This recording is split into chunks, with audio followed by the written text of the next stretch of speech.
4:13, faith and strength.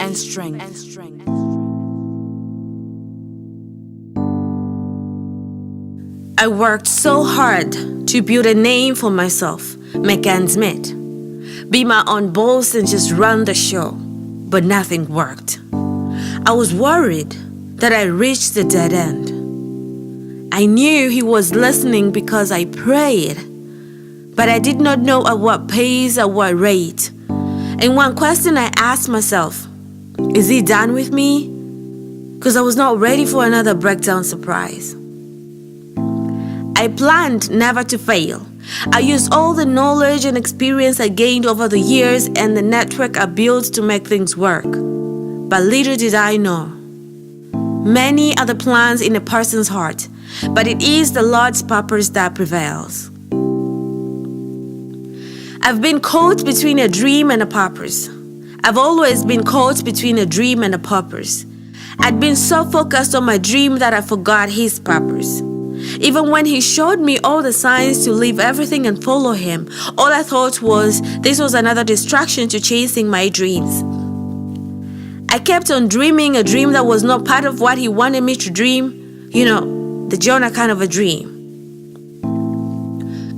Do you ever stop and ask yourself, what if whatever you're sweating for is not what God wants you to do? Between discovering and completely missing your purpose, there is God, Alpha and Omega, the beginning and the end. For in Him all things were created, things in heaven and on earth, visible and invisible, whether thrones or powers or rulers or authorities. All things have been created through Him and for Him.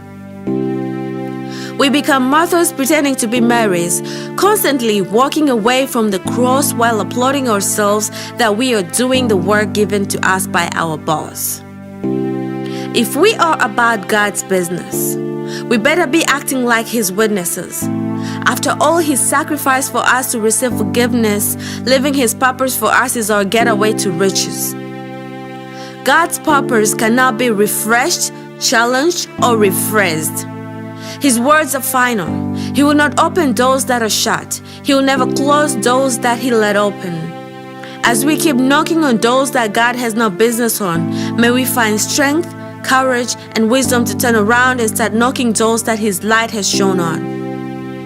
For if we trust in God and lay it all at the cross, for Him to lead us and guide us through it all, from the east He will summon a bird of prey, from a far-off land a man to fulfill His purpose. Even when we're not patient, may we be reminded that between asking the Lord something in prayer and getting an answer to a prayer, that is where our purpose is refined. The waiting period is there to build us, not to torture us, to solidify our focus and not to suppress us. Difficulties are meant to make us better. For above and beyond our dreams, there is God's purpose. And we know that in all things God works for the good of those who love Him, who have been called according to His purpose. And His plans are to prosper us and not to harm us, plans to give us hope and a future. May we be reminded that legacy can only be created by standing firm in His purpose, by living God's purpose, knowing Him and making Him known.